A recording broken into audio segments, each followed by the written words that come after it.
많이 듣던 얘기입니다. 너, 나 누군지 모르지.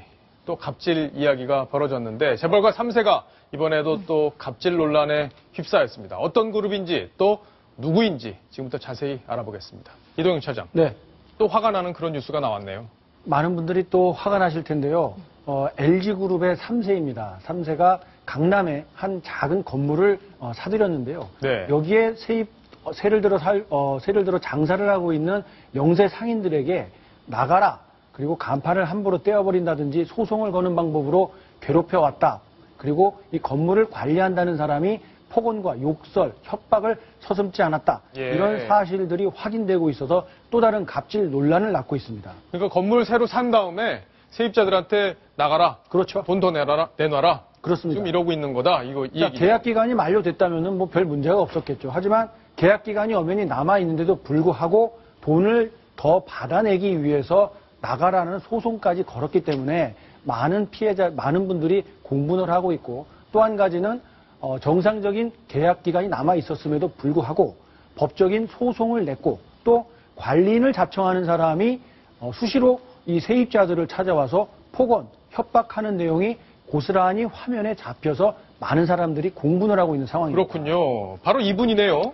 예. 그렇습니다. 이 가게로 좀 갖고 설명을 좀 해주시죠. LG그룹의 창업자인 구인회 회장이 있죠. 네. 자, 구인회 회장의 동생, 형제들 중에 동생이 여러 명 있는데요. 네. 구정혜 씨가 있습니다. 구정혜 씨의 손자가 손자네요. 바로 이 구본호 씨인데, 이분 소유의 건물에서 이 같은 말썽이 생긴 겁니다.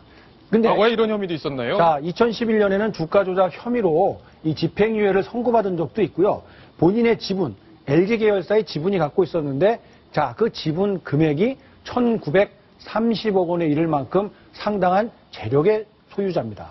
근데 이렇게 재력이 있는데 왜 저렇게 건물을 사서 영세업자들을 내쫓고 또 돈을 더 받으려고 하고 이런 일이 왜 벌어진 건가요? 저도 그게 상당히 궁금한데요. 예. 자, 돈을 올려달라고 괴롭혔던 이 상인들, 뭐 거대한 뭐 프랜차이즈나 이런 건 모르겠는데요. 어떤 업종이었냐면 철물점, 칼국수집, 뭐 이런 업종들 주인을 상대로 해서 이런 갑질을 했다는 겁니다.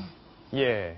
자, 지금 일단 CCTV에 지금 못살게 구는 영상이 잡혀 있다고 하는데 그 CCTV를 보면서 이야기를 또 이어가겠습니다. 좋을 때 내가 말을 하는데, 그러니까 일단 내 계약 기간까지 내가 있을 때는 내가 할 테니까, 그러니까 성가시게 하지 말라고. 알았어요? 다음에 한번 내가 여기 더 들리는 날엔 아니 알았으니까 바로 말씀하세요. 지금 뭐 하는 겁니까? 내가 너 불러서 너 진짜 묻어버린다 너 진짜 내가. 그러세요? 나 누군지 모르겠어. 아니 그러니까 거칠게 하지 말라고. 알았으니까 내가 다음에 한번 내가 더 오면 내가 진짜 다 죽여볼 테니까. 예, 입에 뭐 험한 거를 물고 계시는 분이네요, 아주. 자, 듣기에도 거북하고 섬뜩한 예. 이야기인데요. 저 피해자분이 저렇게 욕설을 한 사람보다 무려 10살이나 많은 분이라고 합니다. 그래요? 이 철물점 주인이 10살이나 많은데 저런 모욕을 당하고 있는 상황인데요. 저분이 무슨 건물 그 대리인이라고 하면서 본인은 이 구 씨와 동업자 관계이기 때문에 내가 저 사람들에게 돈을 더 달라고 요구할 권리가 있다, 이렇게 주장을 하고 있지만, 설사 진짜 동업자이고 그런 권리가 있다 하더라도 저렇게 욕설과 함께 죽여버리겠다라는 그런 협박을 한다는, 그게 합법화될 수는 없는 얘기거든요. 이런 부분에 대해서도 이 수사기관에서 엄정하게 조치를 내려야 될 것 같습니다. 예.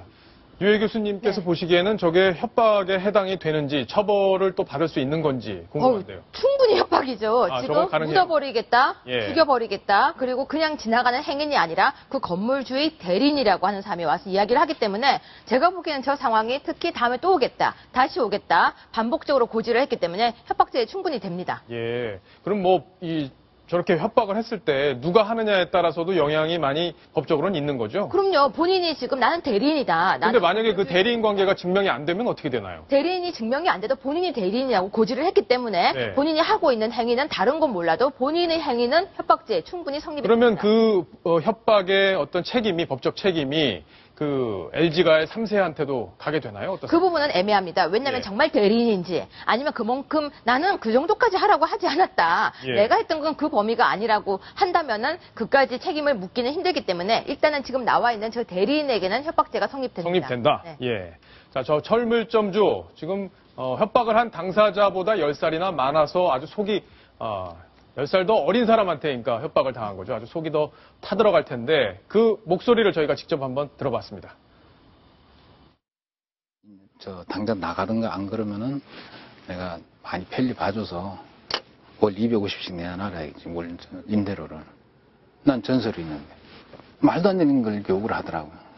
해결 없잖아요. 뭐 주인이 안 주겠다는데 방법 없잖아요. 소송으로 가야 되는데 소송 가면 내가 지는 건 뻔하고 그냥 나가야지 좀 방법 없잖아요. 유해 교수님. 네. 지금 어쨌든 기간이 좀 남아있는 상황이고 계약 기간이. 근데 나가라고 해서 나가야 되나요? 어떻습니까? 아니요. 상가 임대차 보호법에 의해서 나가지 않아도 됩니다. 예. 그리고 미리 지금 여기서 명도 소송을 했다고 하는데요. 자신들이 질 걸 알면서 일부러 협박을 도구로 일반 국민들은 소송이라는 것이 걸리게 되면 일단 두려워집니다. 왜냐하면 내가 재판에 걸려 있다. 내가 소송을 한다는 것에 대한 두려움 때문에 그 두려움을 이용해서 그 공포심을 가지고 나가도록 만들기 위한 한 가지 방법이었던 것 같습니다. 상가 임대차 보호법에 의하면 절대 나가지 않아도 됩니다. 그렇군요. 나가지 않아도 된다. 아마 참고로 좀 하셨으면 좋겠고요. 이동희 차장, 네. 다른 사건 소식 짧게 하나 정리를 하고 넘어가야겠습니다. 한 백화점에서 현금 수송 차량에서 돈이 이렇게 떨어졌는데 그걸 누군가 주워 갖고 그 범인을 또 잡은 그 얘기가 있던데. 그렇습니다. 설 이틀 전인 17일 서울 영등포구에 있는 한 백화점 앞에서 일어난 일입니다. 이 설 명절을 맞아서 현금 찾는 사람들이 많잖아요. 그렇기 때문에 이 현금 수송업체 직원이 거액의 현금 다발을 들고 백화점 부근에 있는 이 현금 인출기에 돈을 넣기 위해서 가던 중에 2,300만 원이 든 봉투를 떨어뜨리고 만 겁니다. 그런데 다행히도 이 봉투를 나쁜 사람이 집어간 게 아니라 예. 자, 화면에 보시는 것처럼 지금 저게 커다란 쓰레바지거든요. 예. 현금 수송을 하고 있는 도중인데 떨어졌네요. 여기에서 떨어지고 맙니다. 예. 봉투 하나가 이렇게 떨어지죠. 저 봉투를 저 봉투에 얼마 들었다고요? 2,300만 원, 현찰 예. 2,300만 원이 들어 있었습니다. 근데 저거를 아무도 주의를 기울이지 않고 있었는데 저렇게 네. 쓰레바지를 들고 있는 50대 청소원이 태연하게 저렇게 들고 올라가죠. 자, 여기까지만 이렇게 화면에 찍혀 있고 3층에 있는 이 휴게실에서 저 봉투를 이 쓰레바지 통에 담습니다. 네. 그리고 나서는 자리를 옮긴 다음에 화면에 찍히지 않아요. 그리고 나서는 이 백화점에서 쓰는 이 봉투에 네. 저 돈을 옮겨 담아서 유유히 빠져나갔거든요. 그렇기 때문에 결정적인 물증이 확보가 되질 않았습니다. 그래서 경찰의 수사를 난항을 겪을 뻔했는데 경찰에서 계속해서 양심에 호소를 했고 당신이 현금을 돌려주지 않으면 현금 수송업체 직원이 돈을 물게 된다. 예. 이런 이야기까지 전달을 하니까 이 50대 청소하시던 분이 결국 내가 마음이 혹해서 월급도 안 나오고 설명절을 맞았는데 돈이 없다 보니까 한때 돈에 눈이 멀어서 잘못을 저질렀다라고 예. 하면서 순순히 그날 있었던 일을 모두 털어놨다고 합니다. 자, 유 교수님. 네. 근데 돈을 흘린 거잖아요. 네. 돈을 훔쳐간 건 아니고 네. 길바닥에 흘려있는 돈을 주워간 건데 저것도 범죄가 되나요? 이 부분을 설명하려고 했습니다. 예. 바로 이것이 절도죄냐 예. 아니면 점유이탈물 횡령죄냐 하는 부분인데요. 예. 되게 어려울 거예요. 이게 되게 애매한데 점유이탈물 횡령은요. 길거리에서 주인이 누군지 모를 때 주워가면 점유이탈물 횡령. 길거리가 아니라 어떤 가게라든지 상점이라든지 버스 안에서 누군가의 관리 안에 있을 때는 절도죄가 됩니다. 그렇다면 지금 아까 그 길은 길거리이기 때문에 사실 점유이탈물 횡령이 맞거든요. 예. 그런데 우리가 되게 이게 어렵기 때문에 길에 떨어진 물건 절대 주우면 안 됩니다. 꼭 그거 그래요? 명심하셔야 예. 되는데요. 주우면 그러니까 경찰서 갖다 줘야 된다는 얘기가 그거군요. 그런데요. 예. 지갑 안에 내가 주웠을 땐 분명히 돈이 없었어요. 네. 근데 경찰서에 갖다 주면 주인이 와서 20만 원 어디 갔어? 아, 예. 이렇게 될 경우에 내가 점유이탈물 횡령죄로 몰릴 수도 있다는 것이죠. 그래요. 저라면 손을 안 댑니다. 떨어진 물건 어떤 것도 내 물건이 아닐 때는 손대지 마세요. 예. 절대 손대면 안 되겠네요. 절대 되면 안 됩니다. 예. 그러니까 예를 들어서 지갑에 20만 원이 원래 없었는데 주장할 수도 있는 거잖아요. 그럼요. 그리고요. 현금 지급기에서 예. 만약에 돈이 있거나 그 앞에 지갑이 있을 때는요. 지급기 앞에 카메라가 있거든요. 네. 카메라한테 흔드세요. 나는 안 가져갑니다. 흔들고 사라지세요. 절대로 그걸 가져가시면 안 됩니다. 예. 네. 아주 좋은 노하우를 하나 알게 됐네요. 그럼요. 예. 이동희 차장. 네. 마지막 얘기 하나 짧게 여쭐게요. 강영석 씨 얘기 하나 뉴스가 나왔던데요. 요즘 방송에서 맹활약을 하고 있죠. 강영석 변호사가 예전에 국회의원 시절에 아나운서 비하하는 발언으로 고소를 당했다가 자, 이것도 가만히 참지 못하고 맞고소를 했다가 무고죄로 처벌을 받은 적이 있습니다. 이 벌금형이 확정이 됐는데요. 그 이후에 대한변협에서는 이 강용석 변호사에 대해서 1,000만 원 과태료 처분을 지난 연말에 내렸습니다. 그런데 별다른 이의를 제기하지 않아서 지난주에 최종 확정이 됐다고 합니다. 예. 그러니까 1,000만 원 내고 다시 변호사 활동할 수 있는 거죠? 그렇습니다. 이것은 어떤 예. 그 페널티 성격, 이 처벌의 성격이 있기 때문에 벌금 같이 이렇게 과태료를 물린 건데요. 변호사 영업 자체를 하는 데는 이 신분에는 아무런 영향을 주지 않기 때문에 이 과태료 내고 계속해서 변호사로 예. 활동도 하고 방송에서도 모습은 계속 볼 수 있을 것 예. 같습니다. 방송 출연하느라고 뭐 변호사 활동 얼마나 할 수 있을지는 잘 모르겠네요.